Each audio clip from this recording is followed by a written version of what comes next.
Assalamualaikum warahmatullahi wabarakatuh. Jadi hari ini saya akan menjelaskan materi yang pertama, yaitu ada jenis-jenis biomonitoring yang disusun oleh saya sendiri, yaitu Anam Naufal Ulin Nuha. Langsung saja kita masuk ke materi yang pertama, yaitu ada jenis-jenis biomonitoring. Nah, pada kesempatan kali ini materi yang akan saya bahas yaitu ada definisi biomonitoring, terus yang kedua ada indikator fisika dan kimia, yang ketiga ada fungsi atau kegunaan biomonitoring, dan yang keempat ada jenis biomonitoring. Langsung saja ke yang pertama, yaitu ada pengertian biomonitoring. Jadi kalian tahu nggak sih apa sih itu biomonitoring? Nah, jadi biomonitoring itu adalah metode pemantauan kualitas air dengan menggunakan indikator biologis atau bisa disebut bioindikator. Nah, bioindikator sendiri itu adalah kelompok atau komunitas organisme yang keberadaannya atau perilakunya di alam berhubungan dengan kondisi lingkungan. Misalnya tuh terjadi perubahan kualitas air atau perubahan lingkungan, maka organisme ini tuh sangat akan berpengaruh kepada lingkungan tersebut, sehingga organisme ini tuh sangat cocok untuk dijadikan metode pemantauan kualitas air atau penunjuk kualitas lingkungan.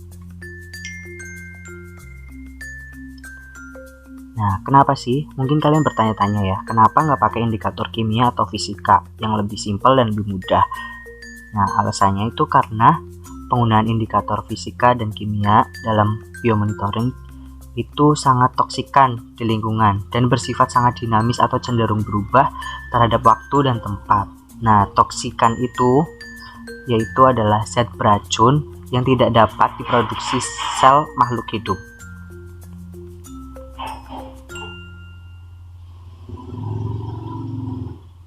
Nah, yang ketiga yaitu ada fungsi biomonitoring. Yang pertama, biomonitoring itu dapat digunakan untuk memprediksi, bahkan mengetahui dampak yang lebih luas akibat pencemaran udara, air, maupun tanah.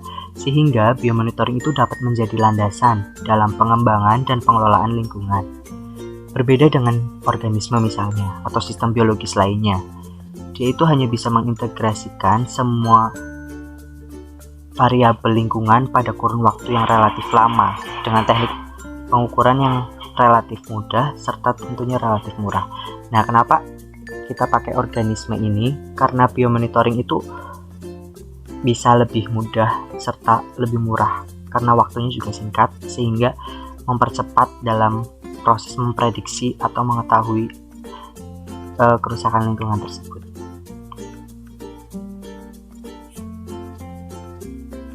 Oke, yang ketiga yaitu ada jenis biomonitoring.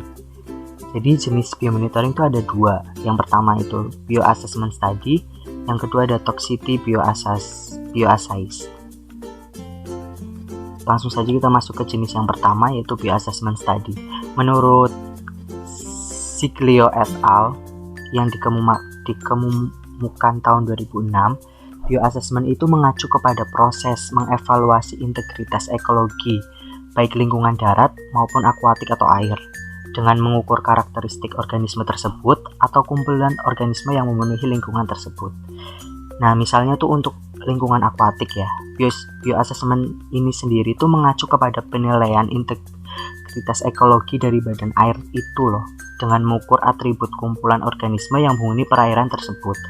Nah, apa sih hubungannya? Nah, jadi hubungannya itu dengan pengukuran biologis. Bioassessment lingkungan ini tuh biasanya termasuk ke dalam pengukuran dan zona riparian. Oke, kita turunkan lagi ke bawah. Oke, sebelumnya pada bioassessment study itu kan adalah proses mengevaluasi integritas lingkungan ya. Pasti ada tingkatan organisme di kehidupan di lingkungan tersebut ya. Nah, di sini saya sudah memberikan tingkatan organisme kehidupan dari yang terkecil sampai yang terbesar. Yang pertama itu ada molekul, sel, jaringan, organ, sistem organ, organisme, populasi, komunitas, ekosistem, bioma, dan biosfer. Yang pertama molekul. Molekul sendiri itu adalah unit terkecil dari unsur kimia. mereka itu bisa ditemukan di seluruh makhluk hidup, baik yang hidup maupun mati tentunya.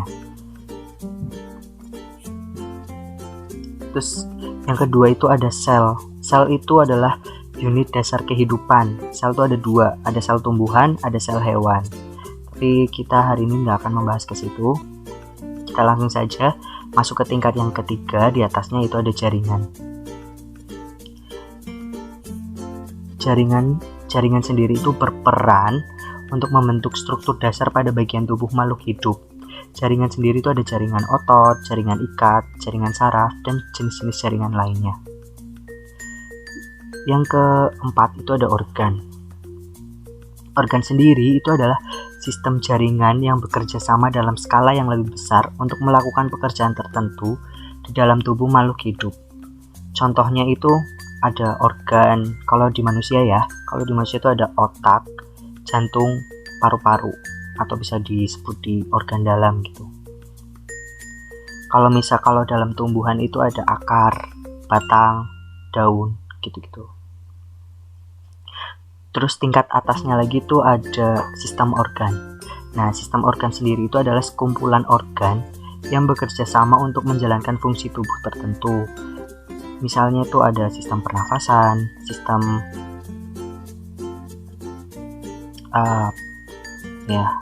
pernafasan, terus sistem pencernaan, ada sistem reproduksi juga. Terus kalau di tumbuhan bisa aja sistem transpirasi, respirasi gitu. Terus tingkat berikutnya yaitu ada organisme. Apa sih organisme? Nah, organisme itu adalah individu yang dapat berupa uniseluler maupun multiseluler.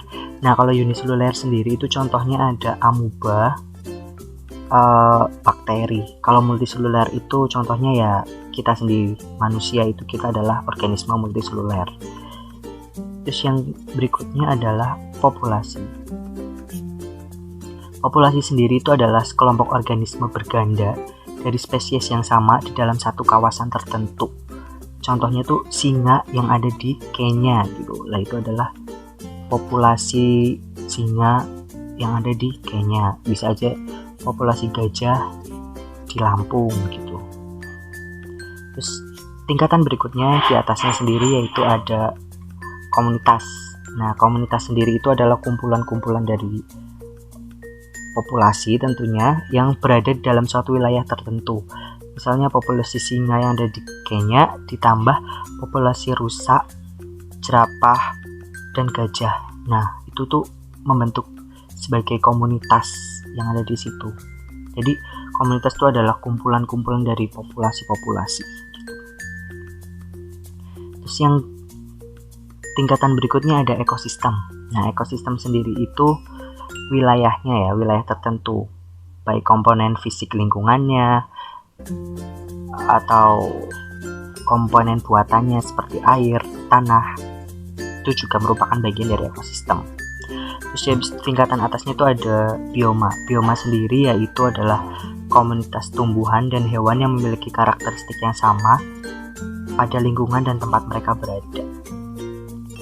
Selanjutnya ada biosfer. Nah, biosfer sendiri itu adalah ekosistem yang sangat luas. Jadi artinya tuh semua ekosistem yang ada di bumi yang digabungkan jadi satu, sehingga terbentuklah biosfer gitu. Nah, contohnya tuh setiap tumbuhan, hewan, bakteri, batuan, dan molekul sendiri itu adalah bagian dari biosfer yang ada di bumi. Mungkin ada juga biosfer di Mars. Oke, kita lanjut aja ke materi berikutnya. Nah, organisme apa sih yang ada di bioassessment study ini? Nah, jadi kumpulan umum organisme air yang digunakan untuk bioassessment ini tuh ada ikan dan makroinvertebrata serta alga. Nah, tapi karakteristik dari organisme ini tuh adalah populasi spesies tunggal atau bisa disebut sentinel. Nah, karakteristik ini atau organisme ini tuh bisa digunakan sebagai indikator biologis dari integritas ekologi. Terus yang kedua ada toxicity bioassays. Apa sih toxicity bioassays itu? Nah, jadi toxicity bioassays itu adalah kegiatan pengujian di laboratorium dan menganalisis dampak polutan terhadap bentuk-bentuk kehidupan, baik dari tumbuhan maupun hewan. Jadi toxicity bioassays ini juga memiliki tujuan. Tujuannya itu yaitu untuk menguji toksisitas dan menentukan apakah suatu senyawa atau sampel air itu memiliki potensi untuk menjadi racun bagi organisme biologis atau tidak. Nah, gimana sih caranya buat untuk menguji toksisitas yang ada di situ? Di sini tuh saya jelaskan dengan 3 cara. Yang pertama ada in vivo, yang kedua ada in vitro, dan yang ketiga ada in silico. In vivo sendiri yaitu caranya tuh dengan mengevaluasi di seluruh organisme yang ada di bumi ini. Setelah itu, terus ada juga cara lainnya yaitu in vitro. Nah, in vitro ini lebih mudah ya, yaitu dengan cara menggunakan molekul atau sel. Jadi evaluasinya tuh kita pakai suatu molekul atau sel tumbuhan, diuji kadar toksisitasnya, sehingga nanti memiliki kesimpulan yang bisa kita simpulkan uji kadar toksisitasnya. Nah, setelah itu kita bisa menggunakan in silico atau kita memprediksi toksisitasnya berdasarkan sifat fisika kimia senyawa tersebut dan kemungkinan keberadaan dan perjalanannya di lingkungan. Kayak gimana sih toksisitas itu selama di lingkungan itu udah menjalar kemana aja gitu. Oke, terima kasih. Mungkin ini aja yang bisa saya jelaskan mengenai materi jenis-jenis biomonitoring. Kurang lebihnya mohon maaf.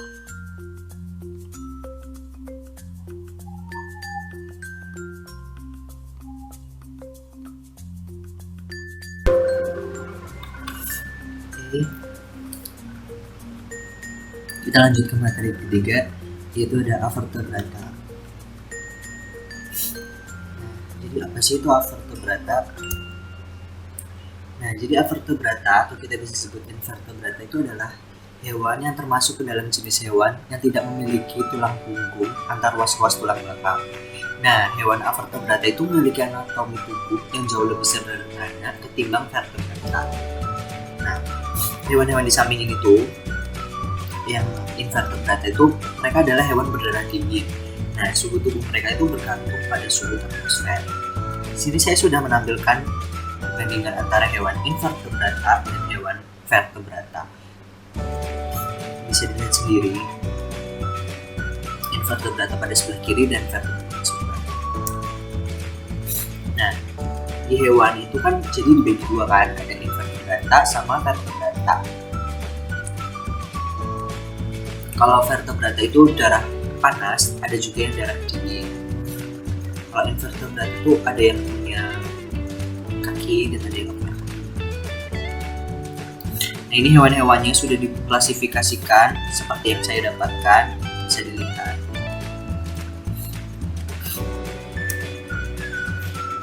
Nah, ini juga contoh hewan invertebrata. Contohnya ada ubur-ubur, bintang laut, kecoa, terus ada laba-laba, ada lalat juga, terus ada cumi-cumi, udang.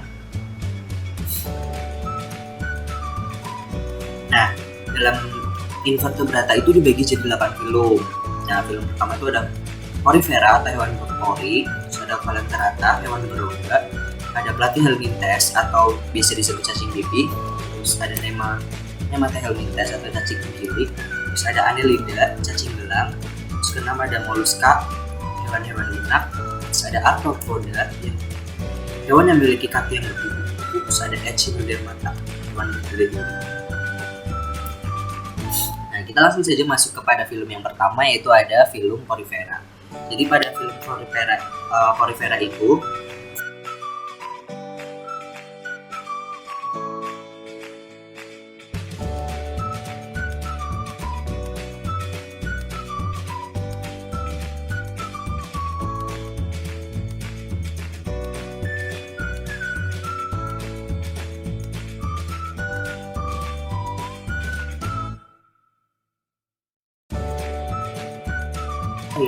atau memakan bakteri.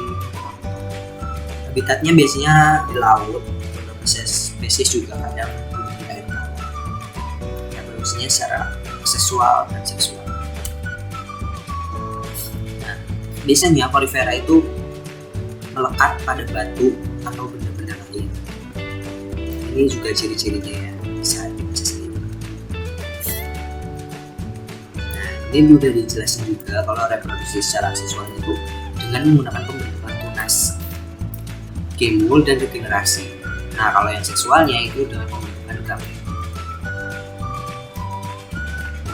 Nah, klasifikasi porifera itu bisa dilihat dari berdasarkan bahan penyusun kerangka yang dibagi jadi 3, yaitu hexatinellida atau tubuh yang memiliki spikula yang tersusun dari silika mirip bintang 6 lengan.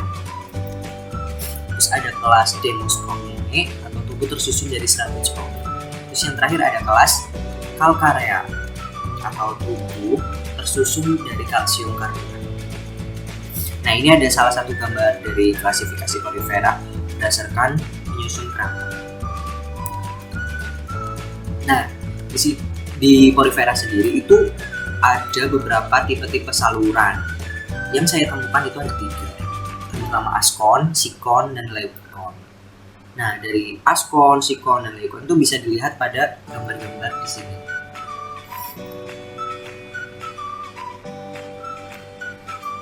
Kita lanjut ke film yang kedua, yaitu film Coelenterata. Nah, ciri-ciri dari Coelenterata sendiri itu biasanya memiliki rumah tubuh sebagai alat pencernaan dan memiliki sel penyengat. Bentuknya polip atau tabung dan medusa. Ada juga yang medusa atau bentuk lonceng atau kayu. Nah, si Coelenterata ini itu tuh merupakan hewan diploplastik dan bisa mencerna makanan itu secara ekstraseluler dan bisa secara intraseluler. Nah, ini ciri-ciri yang lainnya yaitu Coelenterata itu hidup bebas secara heterotrof dengan memangsa menggunakan tentakelnya. Klasifikasinya itu dibagi jadi 3 kelas, yaitu hydrozoa, scyphozoa, dan anthozoa.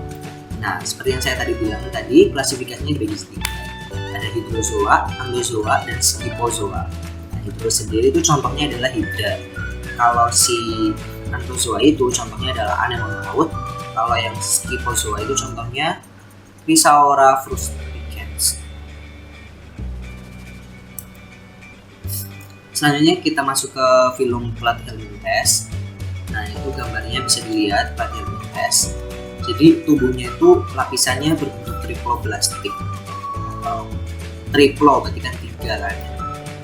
Nah, ukuran tubuhnya mikroskopis, biasanya bisa nyampai 20 meter. Itu berbentuk simetri bilateral, pipih, dan tidak memiliki rongga tubuh, atau bisa disebut dengan acelomata. Pencernaan itu terdiri dari mulut, faring, usus, tapi ususnya itu tanpa memiliki anus ya. Nah, selain itu, Platyhelminthes itu juga memiliki sistem sirkulasi, respirasi, ekskresi, dan hermafrodit. Habitatnya itu biasanya ada di air tawar, tempat-tempat lembab, dan tubuh hewan lain. Atau bisa disebut film ini tuh sebagai parasit. Nah, ini salah satu ciri-ciri lainnya juga yang tadi sudah disebutkan. Nah, pada Platyhelminthes itu klasifikasinya dibedakan menjadi 3 kelas, yaitu Turbellaria, Trematoda, dan Centroda. Nah, ini lebih jelasnya atau lebih rincinya. Jadi Turbellaria itu contohnya itu ada Planaria. Kalau Trematoda itu contohnya ada Fasciola hepatica. Kalau Cestoda itu contohnya ada Taenia saginata dan Taenia solium. Terus selanjutnya ada film Nematyhelminthes. Nah, ciri-cirinya itu, itu gambarnya itu bisa lihat kayak gini. Kalau yang cowok tuh bentuknya kayak gini. Kalau yang cewek memanjang seperti itu. Jadi ciri-cirinya itu tubuhnya berbentuk simetri bilateral, bulat, panjang. Dan bagian anterior dan posteriornya itu runcing. Ditemukan hampir di semua tempat, yaitu darat, air tawar, laut. Biasanya sih film ini tuh disebut sebagai parasit.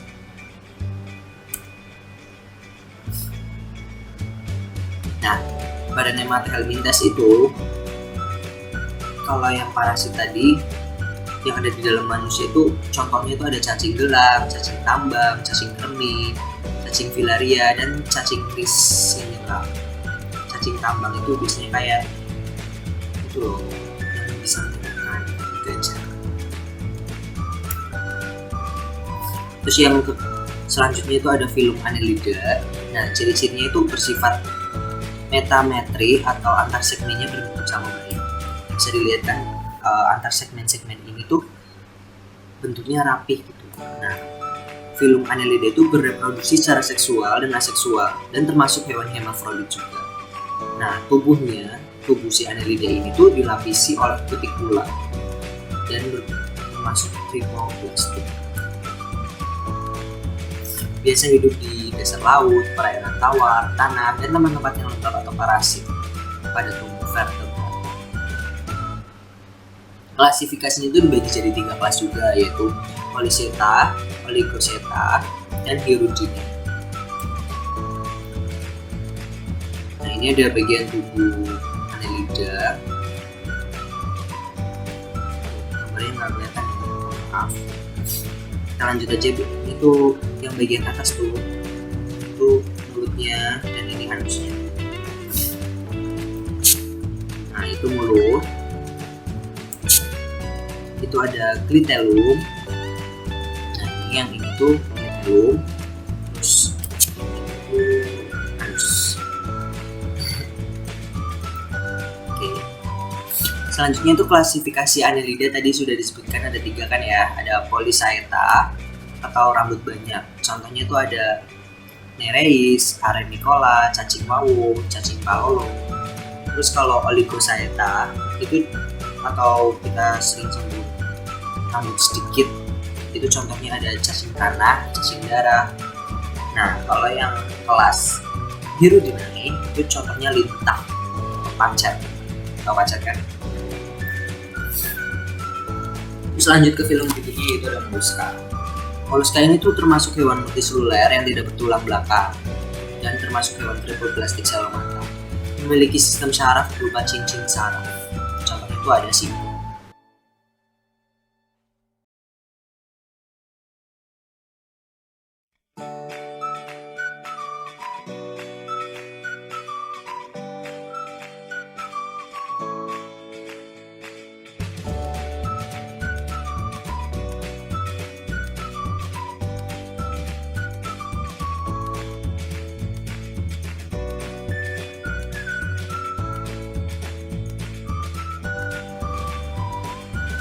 Pasti jadi keuntungan itu kan pasti ada yang merugikan ya, karena Mollusca itu juga merupakan hama dan inang perantara seperti inang perantara Fasciella hematopoparasit yang ada pada manusia. Nah, ini peta konsep Mollusca ya. Jadi ini untuk pembelajaran Mollusca kita bisa cari tahu dari Mollusca sendiri. Nah, Mollusca itu kan memiliki ciri-ciri. Nah, dari ciri-ciri itu kita bisa mengacu untuk sebagai dasar klasifikasi Mollusca sendiri itu terbagi jadi apa aja. Nah, di sini tuh udah terbagi jadi 5 ya. Mollusca itu dibagi jadi Gastropoda, Cephalopoda, Bivalvia, Amphineura, dan Scapopoda. Nah, dari klasifikasi tersebut itu masing-masing klasifikasi itu biasanya punya ciri khasnya masing-masing. Nah, contohnya ada Gastropoda atau kaki perut, itu hewannya. Nah, kalau Cephalopoda atau kaki di kepala itu juga hewannya seperti itu. Kalau Bivalvia, kapak, bisa dilihat. Nah, ini adalah Ambeura atau kaki putih. Mohon maaf karena saya kurang tahu itu hewan apa, jadi saya hanya bisa Scapopoda ya kayak gitu loh. Terus selanjutnya ada film Arthropoda. Nah, jadi Arthropoda itu adalah hewan yang memiliki tubuh berluas-luas yang terdiri atas kepala atau caput, dada yang disebut thorax atau perut yang diulang abdomen. Nah, bentuk tubuh dari hewan Arthropoda itu adalah bilateral simetris, tripoplastik dan terlindungi oleh rangka luar dari kitin. Alat pencernaannya sendiri itu sempurna. Pada mulut terhadap rahang lateral yang beradaptasi untuk mengunyah dan pisang, dan pada anus terdapat pada bagian ujung tubuh, jadi kayak manusia. Nah, sistem peredaran darahnya itu terbuka dengan jantung terletak di daerah dorsal atau punggung rongga. Sistem pernafasannya sendiri atau roda yang hidup di air itu bernafas dengan insang, sedangkan yang hidup di darat bernafas dengan paru-paru atau permukaan kulit dan trachea. Nah, klasifikasi arthropoda sendiri itu jadi 4 ya, ada Crustacea, Arasinida, terus ada Myriapoda dan Insecta. Nah, kalau Crustacea itu kan golongan udang dan kepiting, kalau Arasinida itu golongan laba-laba, kalau Myriapoda itu golongan ikan, kalau Insecta itu golongan serangga, contohnya belalang. Nah, ini ada klasifikasinya. Crustacea seperti itu. Nah, ini tuh adalah perbedaan dari kelas-kelas yang ada di arthropoda ya. Dari Crustacea, Arasinida, Myriapoda itu dari bagian tubuh itu bisa dilihat tuh, punya rangka yang keras, kepala. Itu lebih lengkapnya dan lebih rincinya ada di tabel ini. Kalau hewan-hewannya tadi sudah saya contohkan di depan. Nah,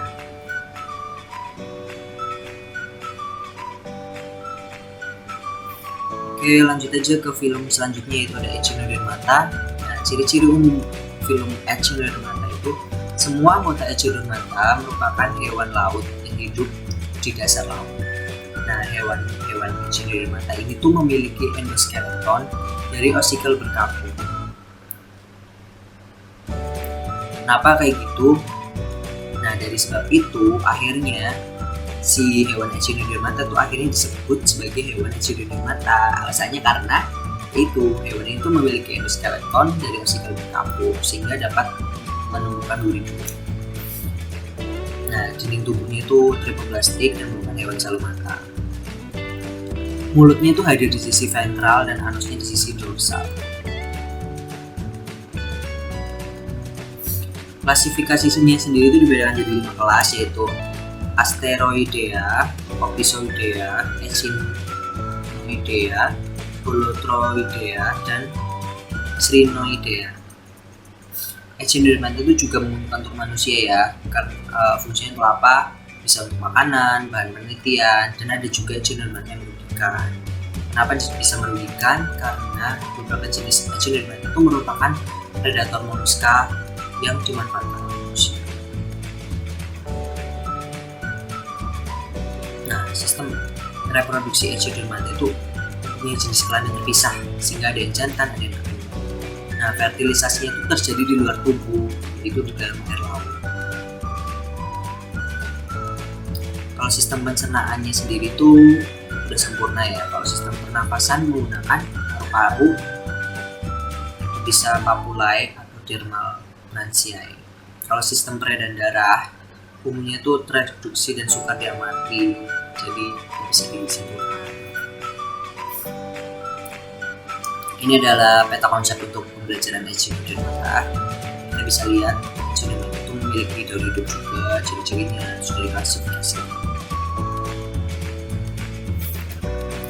Nah, sekarang saya akan menjelaskan perikanan berdasarkan cara hidupnya. Tadi kan udah tuh.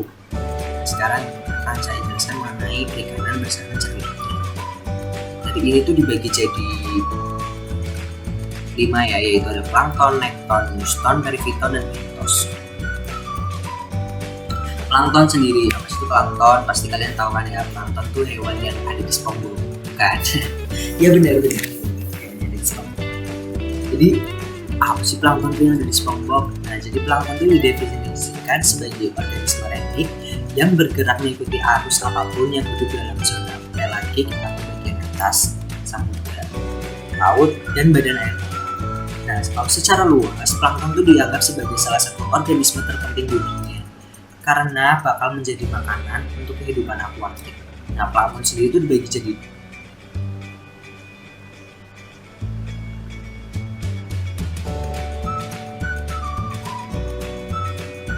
Maaf.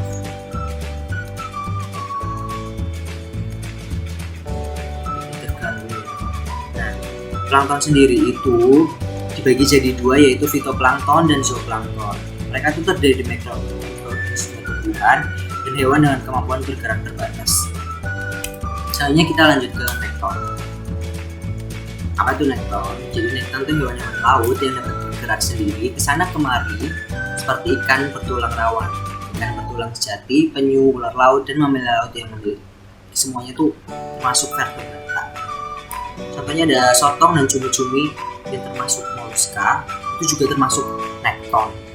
Gak ada tumbuhan-tumbuhan yang lain. Nah, nekton itu terdiri dari organisme yang mempunyai kemampuan untuk bergerak, sehingga mereka tidak bergantung pada arus laut yang kuat atau gerakan air yang disebabkan oleh angin. Mereka dapat bergerak di dalam air menurut kemauannya sendiri. Salah satu karakteristik nekton adalah kemampuannya bergerak dengan cepat atau capability of fast motion. Ini adalah contoh-contoh hewan-hewan yang termasuk ke dalam nekton. Terus berikutnya ada Newton. Newton itu apa sih? Newton itu adalah istilah untuk organisme yang mengapung di atas air atau epinewton, ataupun yang tinggal tepat di bawah permukaan atau hyponewton. Nah, Newton itu terkadang hanya mengandalkan tegangan permukaan air untuk mempertahankan posisinya mengapung di atas permukaan.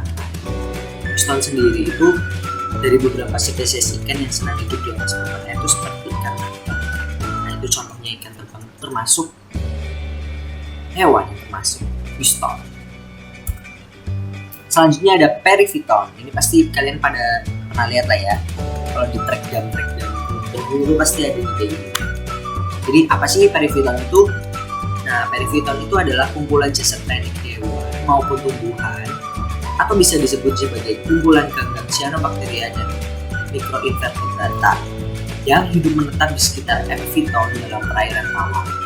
Bagian besar perifiton itu berupa amoeba, cacing rotaria, dan udang renik. Nah, jasad renik tersebut itu melekat pada permukaan yang terendam di dalam air. Selanjutnya ada bentos. Nah, bentos itu apa? Jadi bentos itu merupakan hewan dan tumbuhan-tumbuhan yang hidup di atas atau di bawah dasar laut atau pada wilayah yang disebut zona bentik atau bentic zone. Nah, hewan bentos itu tuh berbeda dengan plankton yang hidup mengambang bebas di air. Nah, bentos itu tuh merupakan organisme bentik, kan belum sebelumnya dibahas, sehingga penelitian itu terus berlangsung untuk mengungkap apa sih itu bentos.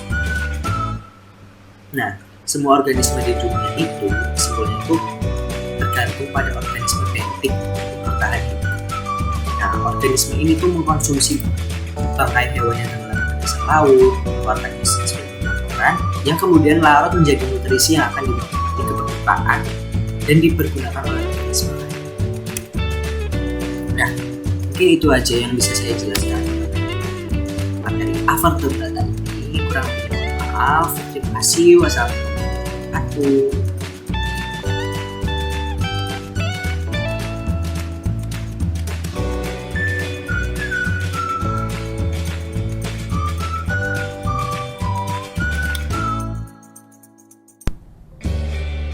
Oke, kita langsung lanjut aja ke materi yang ketiga, yaitu ada ekosistem perairan yang disusun oleh saya sendiri, Adam Novalolima. Kita langsung masuk aja ke ekosistem perairan. Jadi kalian tahu nggak sih apa sih ekosistem perairan? Ekosistem perairan ini tuh dibagi jadi dua. Yang pertama ada air tawar, ekosistem air tawar, terus ada juga ekosistem air laut.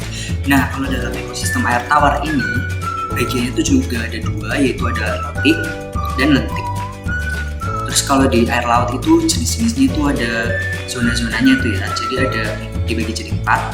Yang pertama ada estuari, yang kedua ada zona intertidal, yang ketiga ada zona neritik, dan yang keempat ada zona estuari. Nah, materi ini semua akan saya jelaskan setelah ini. Mari kita simak baik-baik ya.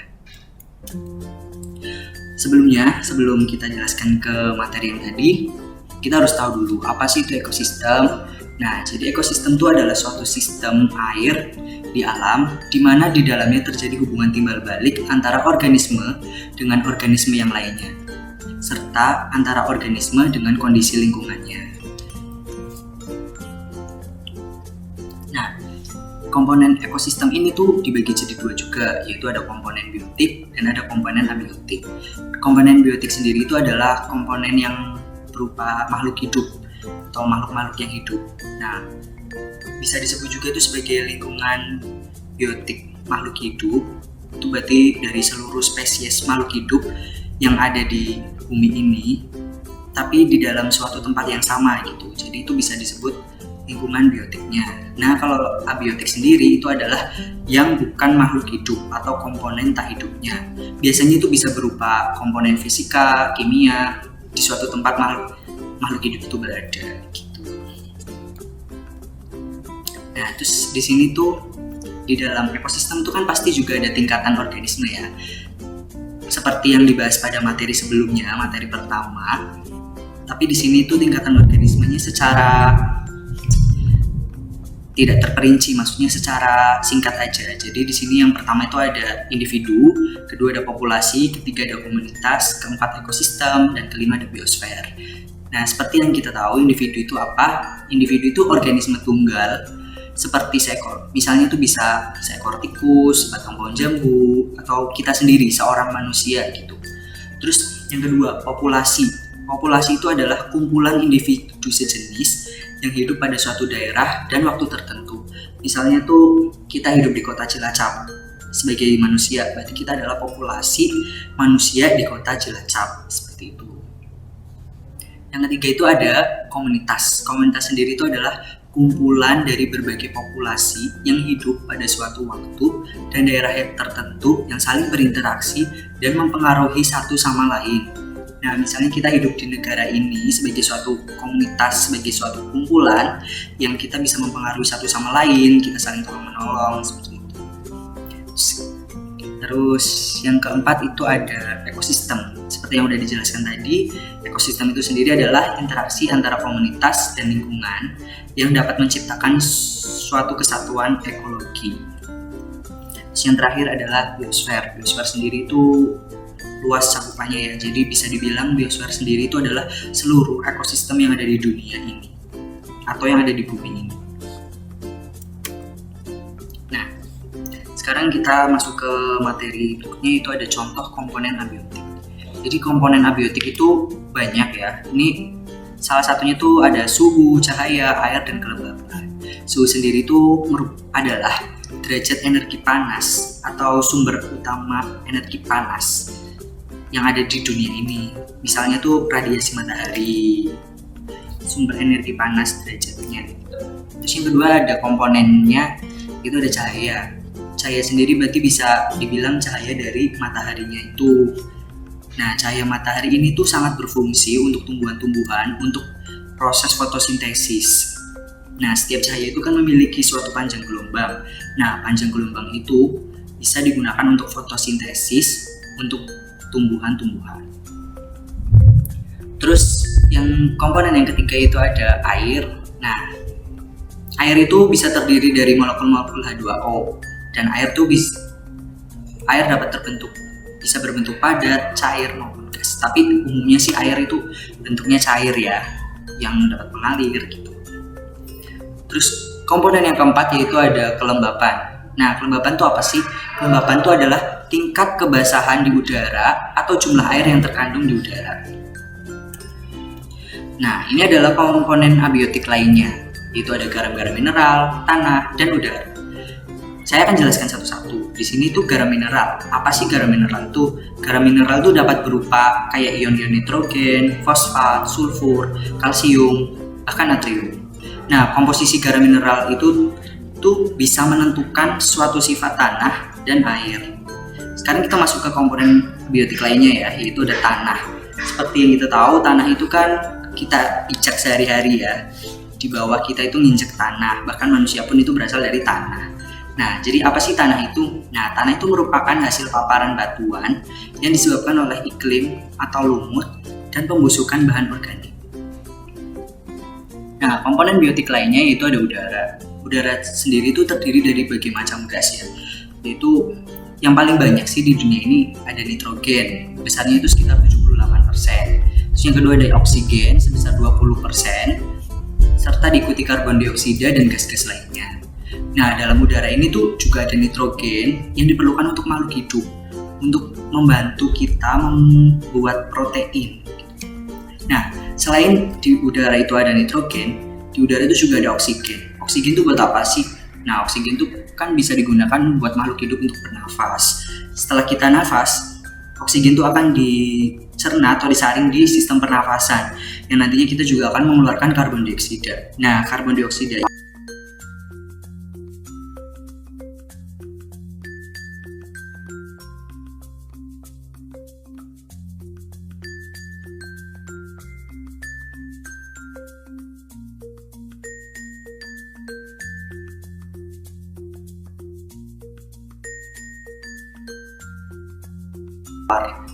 Nah, jadi ekosistem air tawar itu adalah ekosistem air yang airnya memiliki kadar garam yang rendah. Nah, ekosistem air tawar itu biasanya berada di daratan. Ekosistem air tawar itu punya banyak manfaat ya untuk masyarakat dan untuk itu. Contohnya tuh kayak irigasi bagi pertanian, bagi masyarakat pedesaan, air tawar tuh sangat berguna banget ketika kita lagi nanem atau lagi itu, kayak berguna bisa untuk membantu masyarakat menghasilkan pertanian yang baik. Oke, dalam ekosistem air tawar itu kan tadi dibagi jadi dua ya, ada lotik sama lentik. Sekarang kita akan bahas yang lentik atau bisa disebut air tenang. Nah, contoh dari lentik sendiri ini itu bisa berupa danau maupun rawa, ataupun juga rawa air tawar, rawa gambut, padang rumput rawa, kolam, ataupun danau yang lain. Nah, biasanya di dalam rawa ini didominasi oleh vegetasi atau tumbuhan berkayu. Misal ini pada rawa gambut, biasanya itu didominasi oleh rumput sphagnum. Nah, ini tuh ada gambar. Ini gambar salah satu ekosistem di rawa-rawa ya, yaitu di situ ada ikannya, ada nekton, ada fitoplanktonnya. Nah, jadi ciri-ciri air tawar sendiri itu perairannya tenang, gak ada arusnya gitu. Kita lanjut. Nah, ini ada gambarnya danau dan rawa. Seperti yang dijelaskan tadi, di rawa sendiri tuh banyak nih kayak mangrove atau didominasi kayu-kayu. Setelah kalau di danau itu bisa dilihat sendiri kan, kalau di danau itu sangat tenang, gak ada air yang mengalir atau apapun. Selanjutnya ke jenis yang kedua dari ekosistem air tawar, yaitu ada lotik atau air mengalir. Nah, sebagai perairan, lotik ini tuh dicirikan dengan adanya arus dan perbedaan gradien lingkungan atau bisa disebut elevasi, di mana di dalamnya terjadi interaksi antara komponen biotik dan abiotik. Nah, arus ini tuh menjadi faktor pembatas utama pada habitat air mengalir. Contoh dari lotik sendiri itu yaitu sungai ya, kita bisa lihat. Nah, di dalam sungai itu banyak banget tingkatan organismenya. Contohnya itu ada ikan belida, serangga air, dan lain-lain. Nah, di sini saya sudah menampilkan gambar-gambar organisme yang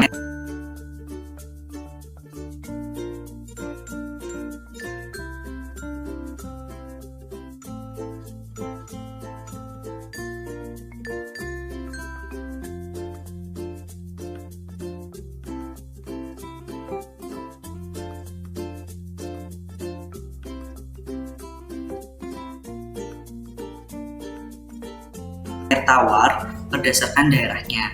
Nah, jadi dibagi jadi. Oke, ketemu lagi dengan saya, nama Nova Nuara. Kita lanjutkan untuk materi yang keempat. Nah, materi yang keempat yaitu ada biomarker. Apa sih biomarker itu? Nah, jadi biomarker itu adalah tanda-tanda terpapar, efek, atau kerentanan yang lebih awal tentang kemungkinan kondisi yang buruk. Nah, biomonitoring ditunjukkan untuk perlindungan kesehatan, paparan, dan penilaian risiko. Jadi biomarker itu adalah dasar dari biomonitoring. Nah, biomonitoring ini ditujukan untuk perlindungan kesehatan, paparan, dan penilaian risiko. Nah, cakupan biomarker. Nah, biomarker sendiri secara sempit atau bisa disebut sensus stricto dapat didefinisikan sebagai respon biologis terhadap bahan kimia atau sekelompok agen kimia, tetapi kehadiran agen atau metabolitnya di dalam tubuh tidak ditemukan atau dosis internalnya tidak ditemukan.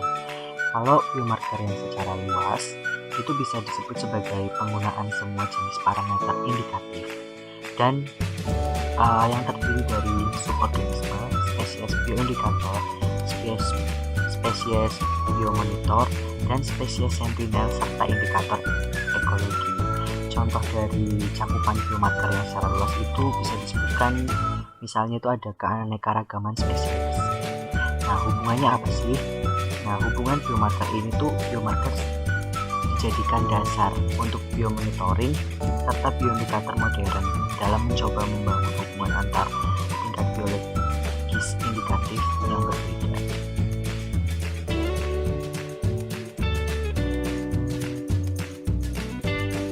Nah, selanjutnya ada pengkategorian biomarker. Jadi, biomarker itu dibagi jadi 3. Yang pertama ada biomarker paparan atau biomarker of exposure. Terus yang kedua ada biomarker effect atau biomarker of effect dalam bahasa Inggrisnya. Yang ketiga ada biomarker kerentanan atau biomarker of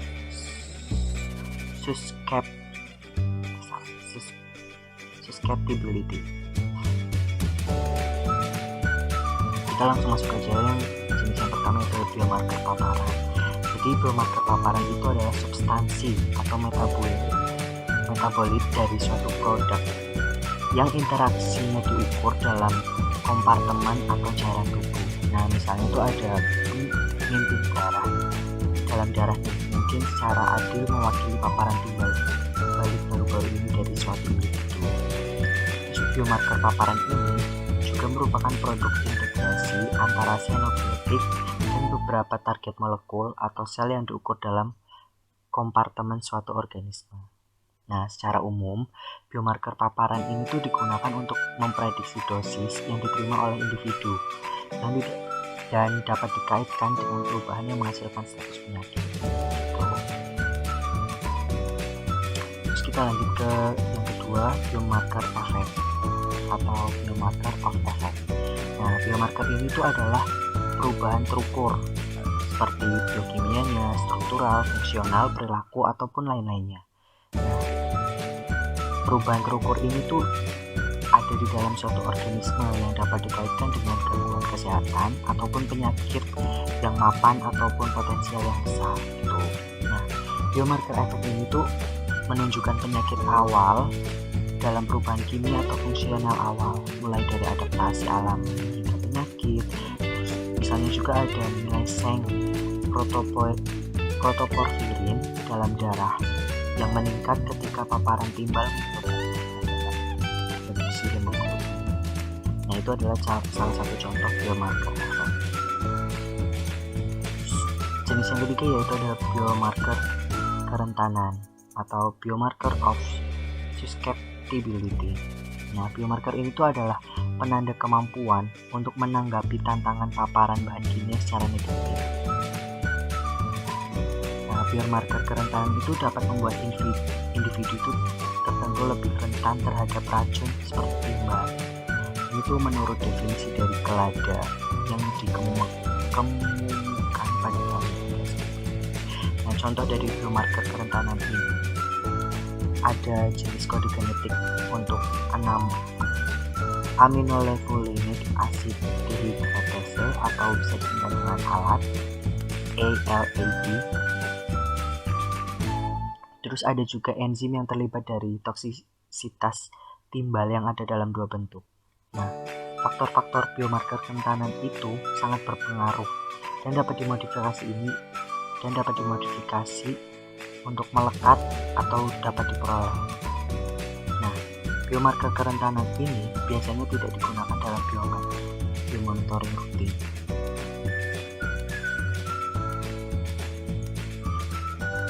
jalur paparan utamanya, paparan biomarkernya itu ada 3. Yang pertama itu ada inhalasi atau lewat paru-paru, yang kedua lewat kulit, yang ketiga lewat gastrointestinal atau dari konsumsi makanan-makanan apa yang kita konsumsi sehari-hari.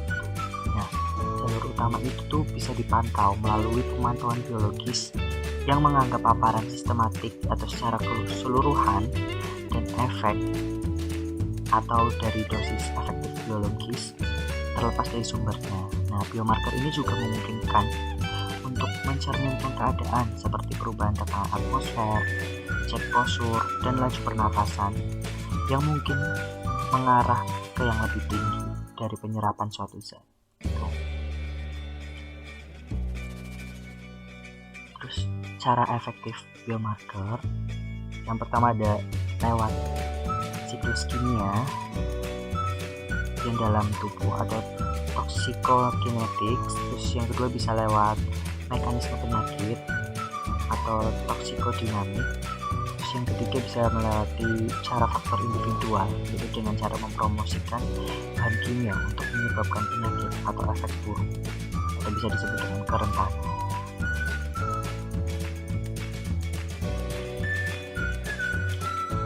Nah, gimana sih proses biomarker itu?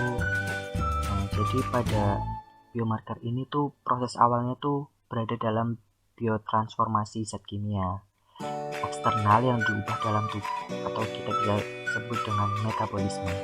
Nah, aktivitas enzim itu bisa disebut sebagai dasar-dasar kerentanan, termasuk mereka yang terlibat dalam penyerapan, ekspresi. Individu atau varietas individu dalam fitur enzim itu dapat menghasilkan kecepatan dan jalur yang berbeda dalam metabolisme zat. Memodifikasi kurva dosis respons. Terus proses yang kedua itu dari proses ini tuh banyak banget pengubahan gitu. Jadi ada banyak pengubahan dalam biotransformasi kayak jenis kelamin, usia, masa tubuh, koeksposur ya atau tempat kerja gitu. Misalnya ketika kita diet itu kan banyak perubahan di dalam tubuh kan, dari yang kita mungkin banyak lemak menjadi banyak protein. Nah, ini juga termasuk dalam pengubahan biotransformasi. Nah, proses biomarker itu tuh dibandingkan zat-zat lain, produk itu lebih efektif gitulah, soalnya produk lain tuh degradasinya mungkin kurang atau lebih berbahaya. Nah, metabolik biomarker ini juga dapat digunakan sebagai biomarker paparan efek.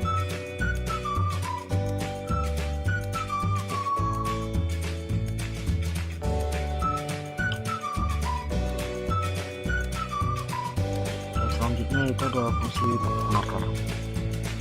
Nah, seperti yang kita tahu, beberapa biomarker itu sangat spesifik ya untuk bahan kimia individual. Nah, biomarker itu tuh termasuk sebagai penghambat kolinesterase oleh organofosfat atau kerambat metalonesis oleh logam jejak beracun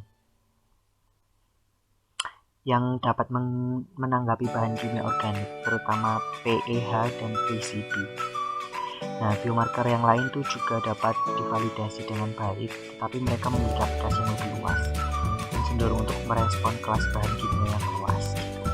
Nah, contoh biomarker yang divalidasi dengan baik itu contohnya ada induksi protein, multiple antibiotic, INXR, terus pembentukan DNA aduk dan perubahan DNA yang lain. Dan juga bisa perubahan lisosom pada pencernaan moluska. Nah, jadi apa aja sih biomarker yang di laboratorium itu? Kalau dari referensi saya mendapat 4 biomarker yang ada di laboratorium, yang itu ada metallothioneins atau bisa disebut MTS, terus ada malonedialdehyde atau kita sebut MDA, terus ada glikogen serta asetylcholinesterase atau bisa disebut AC, HE.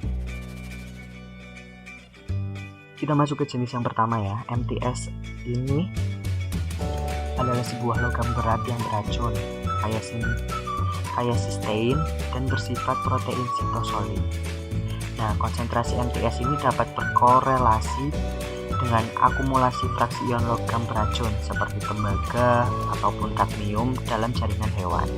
Selain itu, konsentrasi metallothionein ini dalam moluska juga dapat bervariasi karena dipengaruhi oleh polutan non-metalik.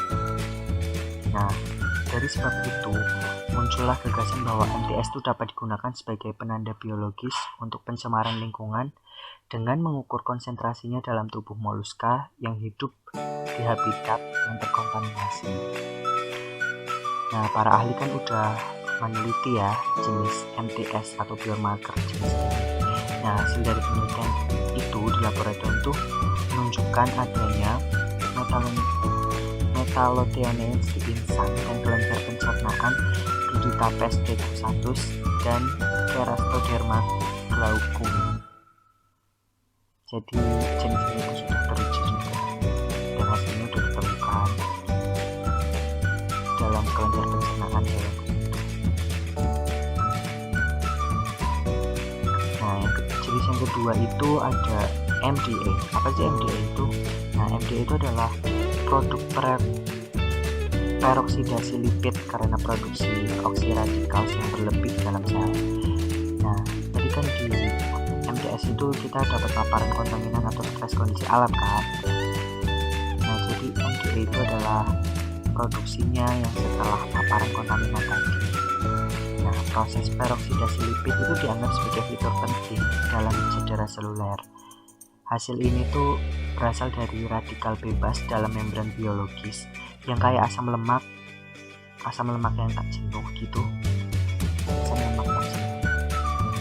Nah, MDA sendiri ini telah digunakan secara luas untuk menilai efek merugikan dari berbagai polutan.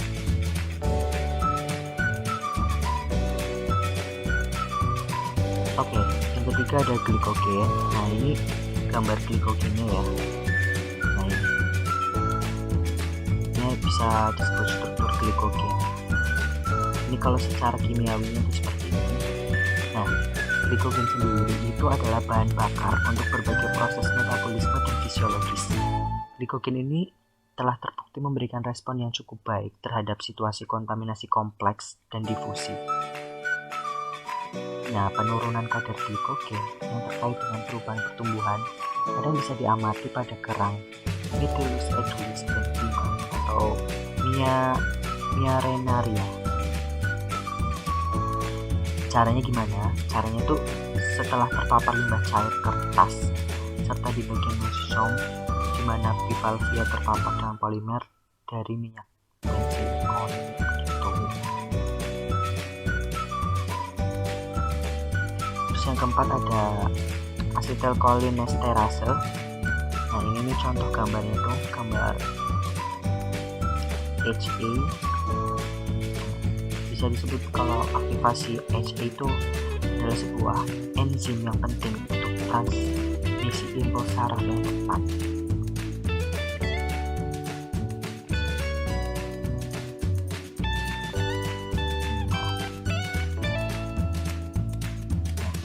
Pengurangan atau penghambatan aktivasi enzimatik yang tadi itu, HB itu telah digunakan untuk mendeteksi dan mengukur efek biologis organofosfor dan karbama di perairan laut.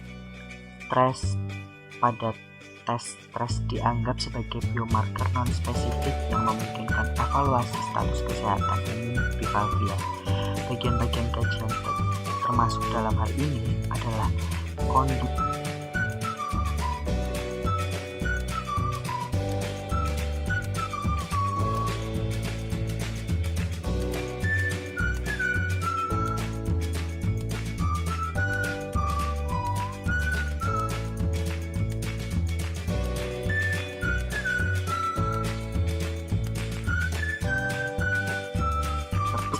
penggunaan biomarker tuh yang diukur pada tingkat molekuler seluler tuh telah diusulkan sebagai teknik peringatan dini yang sensitif untuk pengukuran efek biologis dalam penilaian kualitas lingkungan. Nah, biomarker yang biomarker ini tuh harus dipilih untuk menunjukkan bahwa organisme itu telah terpapar polutan atau tidak, atau juga bisa untuk menunjukkan besarnya respon organisme terhadap polutan, atau polutannya itu bisa biomarker of exposure ataupun biomarker of effect ya. Nah, biomarker peringatan dini ini dapat digunakan secara prediktif dan memungkinkan kita untuk inisiasi strategi bioremediasi sebelum kerusakan lingkungan yang bersifat irreversible terjadi. Kalau misalnya terjadi itu tentunya kan akan memungkinkan terjadinya dampak atau konsekuensi ekologis kan, sehingga ditetapkan biomarker seluler dan molekuler itu. Nah, setelah itu biomarker ini tuh dapat didefinisikan sebagai indikator jangka pendek dari biologis yang jangka panjang.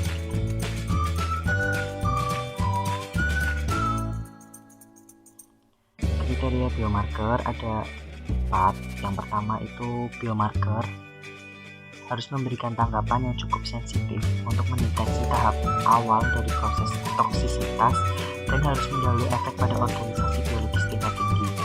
Terus kriteria yang kedua yaitu biomarker itu harus spesifik untuk kontaminan tertentu atau untuk kelas kontaminan tertentu. Nah, jadi misalnya suatu lingkungan terpapar oleh kontaminan atau zat-zat lain, kita harus dalam penggunaan itu kita harus tahu mana kelas yang kontaminannya besar, mana kontaminannya kecil.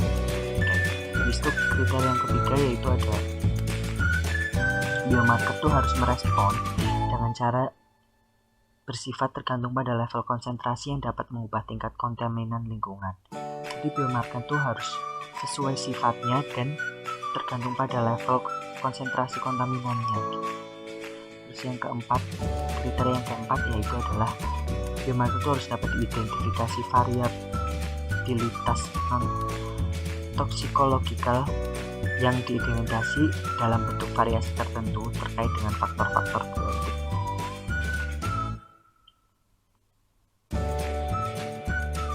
Nah, selanjutnya materi selanjutnya yaitu ada matriks biologi. Jadi dalam biomonitoring itu tersedia dalam berbagai jenis media biologis ya atau matriks, seperti contohnya urin, darah, udara yang dihembuskan, air liur, keringat, air mani, feses, dan beberapa jaringan. Nah, matriks yang tepat ini itu tergantung pada jenis biomarkernya, atau seperti tadi ya jenis biomarkernya tadi, baik paparan, efek maupun kerentanan. Nah, matriks yang tepat ini juga selain itu tergantung juga dengan jenis kimia atau senyawa induk atau metabolit yang mudah menguap atau tidak mudah menguap, serta hidrofobik maupun tak hidrofobik.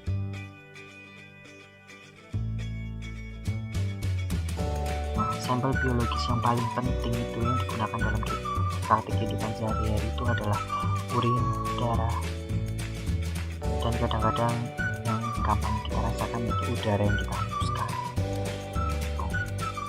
Nah, ini adalah contohnya. Yang pertama saya mengambil contoh yang urin. Nah, jadi dalam urin tuh biasanya itu mencerminkan kadar plasma ya, rata-rata zat sejak buang air kecil terakhir. Zat urin ini tuh cepet banget diekskresikan dan mudah banget terdeteksi pada sampel akhir sieve gitu. Spesimen yang dikumpulkan waktunya juga lebih mungkin representatif.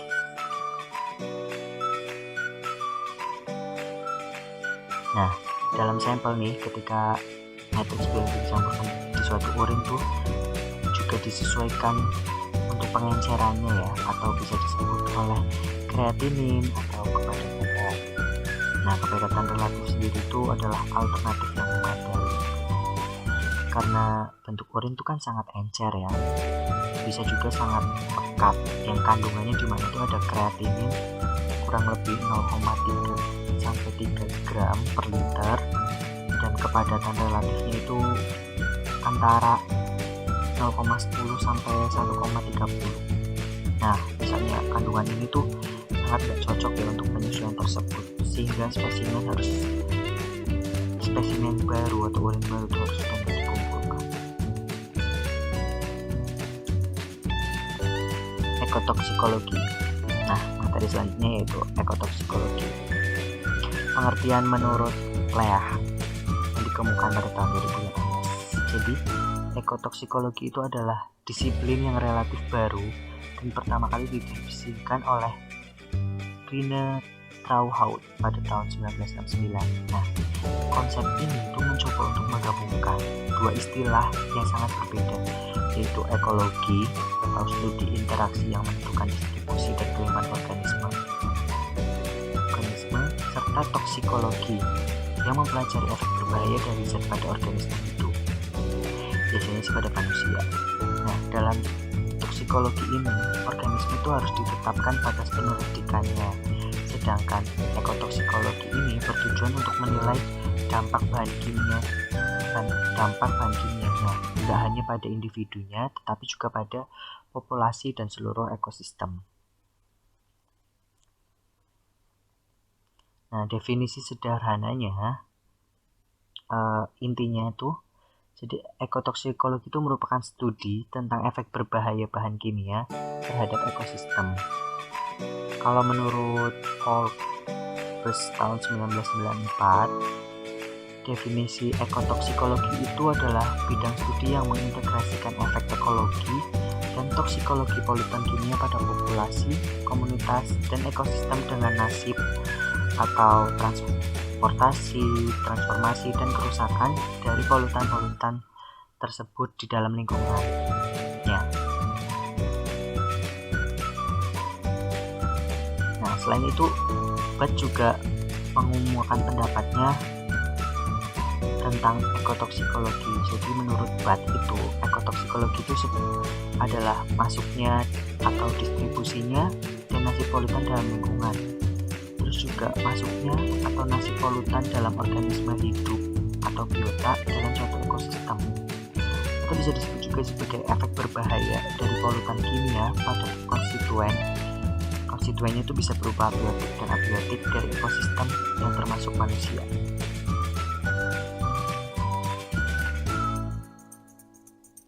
Nah, jadi kita bahas panjang lebar tentang ekotoksikologi. Apa sih tujuannya sebenarnya dari cara ekotoksikologi? Jadi tujuannya itu ada 3. Yang pertama yaitu memperoleh data untuk penilaian risiko dan manajemen lingkungan. Yang kedua itu memperoleh data untuk penilaian risiko dan manajemen lingkungan.